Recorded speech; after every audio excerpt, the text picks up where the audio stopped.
আসসালামু আলাইকুম এভরিওয়ান। অযোগ্য ভালোবাসা গল্পের ৮ নম্বর পর্ব। তো চলো বেশি কথা না বলে গল্প শুরু করা যাক। ঈশা বলল, ভাইয়া তোর কি হয়েছে? আমি বললাম, কি না হয়েছে বল, এত বেলা হয়ে গেল, আমাকে আরো আগে ডাকবি না? ঈশা বলল, সেই কখন থেকে তোকে ডাকতেছি, তোর তো খোঁজ খবর নাই, তো আমি কি করব বল? আমি বললাম, ধুর, এখন ম্যামকে কি বলবো, আগে তাড়াতাড়ি রেডি হয়ে দৌড় দেই। ঈশা বলল, ভাইয়া শুন। আমি বললাম, আবার কি হয়েছে? ঈশা বলল, ভাইয়া আজকে তো শুক্রবার। আমি বললাম, কি? ঈশা বলল, এজন্য তো তোরে সকাল সকাল ডাকি নাই। আমি বললাম, আজকে যে শুক্রবার, আমাকে আগে বলবি না? আরো একটু ঘুমাইতাম, এখন যা মার কাজে সাহায্য কর। ঈশা বলল, আমার বইয়েই গেছে কাজ করতে। আমি বললাম, কাজ করবি না? যখন জামাই পিঠে 2টা দিবে তখন বুঝবি আমার কথার দাম। ঈশা বলল, আমি বিয়ে বসলে তো কাজ করব। আমি বললাম, ও মা, আমার পাগলি বোন বলে কি? আচ্ছা যা, মার কাজে সাহায্য করতে হবে না, তুই গিয়ে পড়। ঈশা বলল, আমি মারিয়াকে একটা কল দিলাম। মারিয়া বলল, কি রে, এত সকাল সকাল কল দিলি যে, কেউ কি মারা গেছে? আমি বললাম, মরেছে তো। মারিয়া বলল, তা কে মরেছে স্যার? আমি বললাম, মারিয়া নামের এক মেয়ে মারা গেছে। মারিয়া বলল, ফাজলামো করিস আমার সাথে? আমি বললাম, তো কি বলবো শালি? মারিয়া বলল, আমার সাথে তুই রাগ দেখাস শালা? আমি বললাম, তো কি করব, আজকে যে শুক্রবার, এইটা কালকে বলবি না? মারিয়া বলল, দেখ, এই বিষয়টা আমারও মনে নেই। আমি বললাম, আজকে তো সবকিছুই বন্ধ, নাকি তুই গিয়েছিস? মারিয়া বলল, না, শুক্রবারে আমার বন্ধ।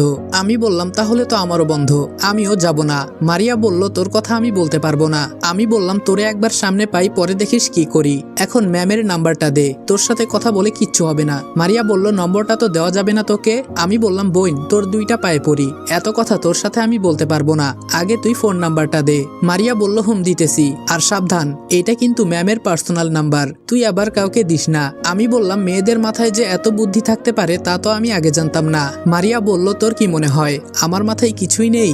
আমি বললাম, তুই কিভাবে জানোস? মারিয়া বলল, আমার কিন্তু এখন অনেক রাগ উঠতেছে।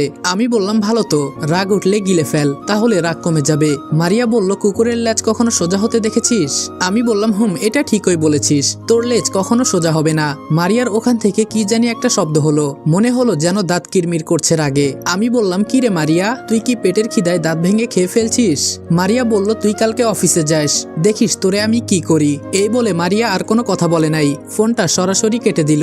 একটু পর মারিয়া মেসেজ করে ম্যামের ফোন নাম্বারটা দিয়ে দিল। ম্যাডামের নাম্বারটা তুলে প্রথমে একটা কল দিলাম, কিন্তু ধরলো না।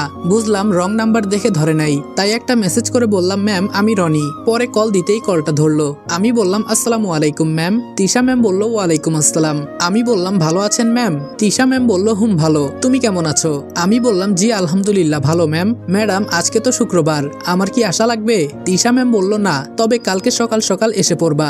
আমি বললাম, আচ্ছা ম্যাম, তবে একটা কথা, আপনাদের বাসার ভেতরেই আপনার শত্রু আছে, তাই বলছি ম্যাম আপনি বাসা থেকে বের হবেন না, কালকে এসে আমি সব সমাধান করব।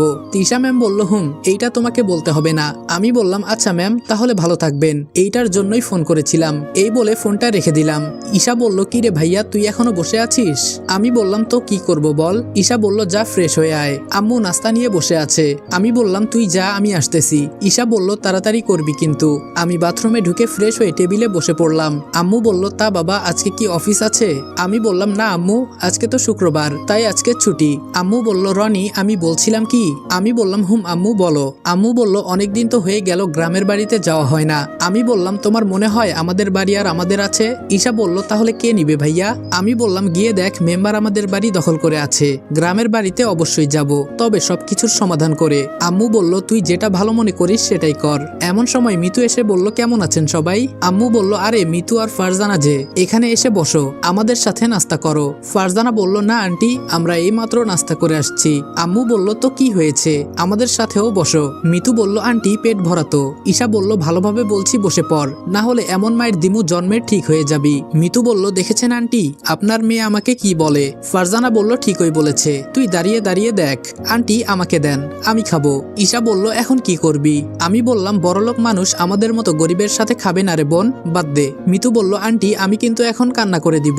আম্মু বলল, কাউকেই কিছু করতে হবে না, মিতু মা তুমি বসো। মিতু আমার পাশে একটা চেয়ার টেনে বসে পড়লো। আমি বললাম, কি মিতু, দুনিয়াতে এত জায়গা থাকতে আমার পাশে বসছো কেন? মিতু বলল, বসছি তো বেশ করেছি, আর একটা কথা বললে কোলের উপর বসে পড়বো। ঈশা বলল পাগলি খেপে গেছে, আর কিছু বলিস না, না হলে তোরে আস্ত চিবিয়ে খেয়ে ফেলবে। ফারজানা বলল ভাইয়া আমার বোনকে নিয়ে একদম হাসবেন না, নইলে কিন্তু আমি আপনাকে ছাড়বো না। আমি বললাম পিচি মেয়ে বলে কি আবার। ফারজানা বলল উঠবো এখান থেকে। ঈশা একটু হেসে বলল তুই দেখি ভাইয়াকেও ভয় দেখাস, বড় বোনের থেকে তুই তো কম না। আম্মু বলল এই তোরা চুপ করে নাস্তা করতো। মিতু বলল স্যার আপনি কিন্তু আজকে আমাদের ঘুরতে নিয়ে যাবেন, মনে আছে তো? আমি বললাম না গেলে হয় না। ফারজানা বলল বললেই হলো না গেলে হয় না, আপনাকে আজকে বেঁধে হলেও তো নিয়ে যাব ঘুরতে। আমি বললাম বুঝেছি, আজকে তোমরা সবাই মিলে আমাকে মারতে চাও। মিতু বলল আরে স্যার আমরা থাকতে আপনি মরবেন কেন? আমি বললাম আচ্ছা বিকালে যাব, এখন না। ফারজানা বলল বিকালেই ভালো হবে। আমি রুমে এসে বসে বসে ফেসবুকে ঘুরছি। হঠাৎ দেখি ফাহিমের ফোন। ফাহিম বল কি বলবি? ফাহিম বলল আমি আজকে বিকালে গ্রামের বাড়ি চলে যাব। আমি বললাম বেড়াতে নাকি? ফাহিম বলল অনেকদিন হলো গ্রামের বাড়িতে যাই না। আমি বললাম তো তোর গার্লফ্রেন্ডকে পটাবি না? ফাহিম বলল আগে বাড়ি থেকে বেরিয়ে আসি, পরে এসব চিন্তা করব। আমি বললাম ভালো। ফাহিম বলল আমার কয়েক হাজার টাকা লাগতো। আমি বললাম আগে বলবি না? ফাহিম বলল আচ্ছা এখন দে, যে নাম্বারে কথা বলছি ওইটাতেই। আমি বললাম আচ্ছা দিতেছি। ফাহিম যে টাকাগুলো দিয়েছিল ওগুলো বের করি নাই। 5,000 টাকা ফাহিমের নম্বরে দিয়ে দিলাম। জুমার নামাজ পড়ে বিকালে একটু রুমে শুয়ে আছি। ফারজানা বলল ভাইয়া। আমি বললাম কি হয়েছে? ফারজানা বলল আপনি তো বলেছেন বিকালে ঘুরতে যাবেন। আমি বললাম বলেছি তো, তাই বলে এত আগে? ফারজানা বলল আমরা আজকে বেশি ঘুরবো এজন্য। আমি বললাম আর একটু পরে যাই। ফারজানা বলল আপু অলরেডি রেডি হয়ে গেছে। আমি বললাম যাও আমি আসতেছি। ফারজানা যাওয়ার পর আমিও রেডি হলাম। রুম থেকে বাইর হয়ে দেখি ঈশা দাঁড়িয়ে আছে। ঈশা বলল ভাইয়া আমাকে কেমন লাগছে? আমি বললাম আমার বোনকে আজকে তো অনেক সুন্দর লাগছে। ঈশা বলল ধন্যবাদ ভাইয়া, এখন নিচে চল। নিচে এসে দেখি দুই বোন দাঁড়িয়ে আছে। তবে মিতুকে আজকে অনেক সুন্দর লাগছে, লাল শাড়িতে একেবারে নতুন বউয়ের মতো লাগছে। তবে আমার বউ না, আপনাদের যদি পছন্দ হয় নিয়ে যান। মিতু বলল স্যার আমাকে আজকে কেমন লাগছে? আমি বললাম কাটা চিনো কাটা, ওই কাটা গাছে যে কালো পেতনিগুলো থাকে না ওইগুলোর মতো লাগছে। মিতু বলল আমি আজকে আপনার সাথে ঘুরতে যাব না, আপনি যান। ঈশা বলল দেখ রাগ করিস না, তোকে অনেক সুন্দর লাগছে। ভাইয়ার চোখ নাই বলে ভাইয়া তোকে ভালো করে দেখতে পারছে না। আমি বললাম মিতু তোমাকে আজকে অনেক সুন্দর লাগছে, একটু মজা করলাম। এখন কি দাঁড়িয়ে থাকবা নাকি যাব আমরা? ফারজানা বলল চলেন ভাইয়া চলেন। আমি দুইটা রিক্সা ডাক দিলাম। মিতু আর ঈশা তোরা এক রিক্সায় যা, আমি আর ফারজানা একটাই যাই। মিতু বলল তা হবে না, আমি আপনার সাথে বসে যাব। ঈশা বলল চুপ কর তো তুই, আমার সাথে আয়। এই বলে ঈশা মিতুকে নিয়ে এক রিক্সায় উঠে গেল। আমি আর ফারজানা একটাই উঠলাম। ফারজানা একটু ছোট থাকার কারণে আমার বসতে কোনো অসুবিধা হচ্ছে না। ফারজানা বলল মামা পার্কে নিয়ে চলেন। আমি বললাম পার্কের নামও জানো দেখি, আগে কখনো আসছিলা? ফারজানা বলল ভাইয়া আমি আসছি, তবে বান্ধবীদের সাথে। আমি বললাম তুমি এখনো ছোট একটা মেয়ে, আর কোনোদিন আসবা না, সাবধান। ফারজানা বলল তাহলে আপনি আমাদের প্রতি শুক্রবারে এখানে নিয়ে আসবেন। আমি বললাম আমার তো আর খেয়ে দিয়ে কোনো কাজ নাই, তোমাদের আমি ঘুরতে নিয়ে আসবো। ফারজানা বলল আচ্ছা ভাইয়া একটা কথা বলবো? আমি বললাম বলো। ফারজানা বলল আপনার গার্লফ্রেন্ড আছে ভাইয়া? আমি বললাম এসব ফালতু জিনিস আমি রাখি না, এসব করা ভালো না, তুমি জানো না? ফারজানা বলল সব ছেলের দেখি গার্লফ্রেন্ড থাকে। আমি বললাম সবার মতো আমি না, বড় হও তাহলে বুঝতে পারবা, আর তুমি কিন্তু কখনো এসবে জড়াবে না, একদম সাবধান। ফারজানা বলল ছি ছি, আমি তো অনেক ভালো ভাইয়া, আমাকে দেখে কি মনে হয়? আমি বললাম তুমি তো ভালো, একদম তোমার বোনের মতো। ফারজানা বলল আমার বোন তো আপনার প্রেমে, এই বলেই থেমে গেল। আমি বললাম কি বলছো? ফারজানা বলল কিছু না ভাইয়া। অপরদিকে মিতু বলল আজকে স্যারকে প্রপোজ করব, তুই পার্কে নেমে ফারজানাকে নিয়ে দূরে যাবি। ঈশা বলল মিতু তুই এটা করিস না একদম, ভাইয়া কিন্তু পরে আরো রেগে যাবে। মিতু বলল আজকে যা হবার হবে, প্রপোজ আমি করবই। ঈশা বলল আমার কিন্তু ভয় করছে। মিতু বলল প্রপোজ আমি করব, তুই কেন ভয় পাস? ঈশা বলল কারণ ভাইটা যে আমার, ওর যে পরিমাণে রাগ। মিতু বলল ওসব বলে আজকে কোনো লাভ নাই, আজকে যদি কেয়ামত হয়ে যায় তবুও তোর ভাইকে প্রপোজ করবই। ঈশা বলল তুই যা ইচ্ছে কর, আমি তোর সাথে নাই। মিতু বলল তুই শুধু ফারজানাকে নিয়ে একটু দূরে যাস, বাকিটা আমি দেখে নিব। আমি ফারজানাকে বললাম ফারজানা জীবনে চলতে গেলে বড় কিছু করতে হবে, এটা জানো? ফারজানা বলল জি স্যার, আমি ডাক্তার হতে চাই। আমি বললাম মুখে বললে তো হবে না, 24 ঘন্টাই পড়তে হবে, অনেক পরিশ্রম করতে হবে।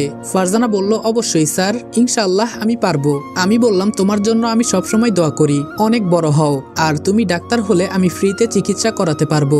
ফারজানা বলল আমি ফ্রিতে আপনাকে চিকিৎসা করাবো না, আপনার কাছ থেকে ডাবল টাকা নিব। আমি হেসে বললাম আচ্ছা নিও, দোয়া করি তুমি ডাক্তার হও। ফারজানা বলল স্যার আপনি না অনেক ভালো। আমি বললাম কে বলেছে আমি ভালো? ফারজানা বলল না স্যার আপনি অনেক ভালো। এমন ভাবে কথা বলতে বলতে কখন যে পার্কে চলে আসছি বলতে পারি না। দুইটা রিক্সার ভাড়া দিলাম, অবশ্য মিতু দিতে চাইছিল, আমারও তো একটা ইজ্জত আছে নাকি, মাস্টার রেখে স্টুডেন্ট টাকা দিবে, এটা তো হয় না। ফারজানা বলল ভাইয়া ওইদিকে চলেন, ওখানের জায়গাটা খুব সুন্দর।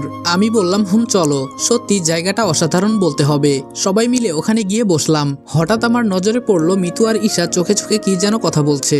আমি বললাম কি রে ঈশা, তুই আর মিতু চোখে চোখে কি কথা বলিস? ঈশা ভয় পেয়ে বলল কই ভাইয়া না তো। আমি বললাম আমি দেখলাম নিজের চোখে। আবার বলিস না তো। মিতু বলল এমনি স্যার কিছু না। আমি বললাম কি মিতু কি চিন্তা করো? মিতু বলল স্যার আমি আপনাকে কিছু বলতে চাই। আমি বললাম হুম বলো কি বলতে চাও, কোনো সমস্যা নাই। মিতু বলল কিন্তু সবার সামনে না। ঈশা তুই ফারজানাকে নিয়ে একটু সাইডে যা তো। আমি বললাম কেন, ওরা থাক, ওরা থাকলে তো কোনো সমস্যা নেই। মিতু বলল না স্যার এই কথাটা আমার পার্সোনাল। ঈশা বলল ফারজানা চল আমরা ওই দিকে যাই। ফারজানা বলল হুম আপু চলেন। আমি মনে মনে চিন্তা করছি আজকে না জানি কি হয়, এ মেয়ের ভাবসাব ভালো লাগছে না। আমি বললাম হুম বলো কি বলতে চাও। মিতু চোখ বন্ধ করে একটা ফুল সামনে নিয়ে বলতে শুরু করলো। আসসালামু আলাইকুম এভরিওয়ান। অযোগ্য ভালোবাসা গল্পের 8 নম্বর পর্ব এখানে শেষ করলাম। ভিডিওটা ভালো লাগলে লাইক এবং কমেন্ট করে দিও। আর চ্যানেলে নতুন হলে সাবস্ক্রাইব করতে ভুলবে না। তো দেখা হচ্ছে নেক্সট ভিডিওতে। ততক্ষণ ভালো থাকবা, সুস্থ থাকবা। আল্লাহ হাফেজ।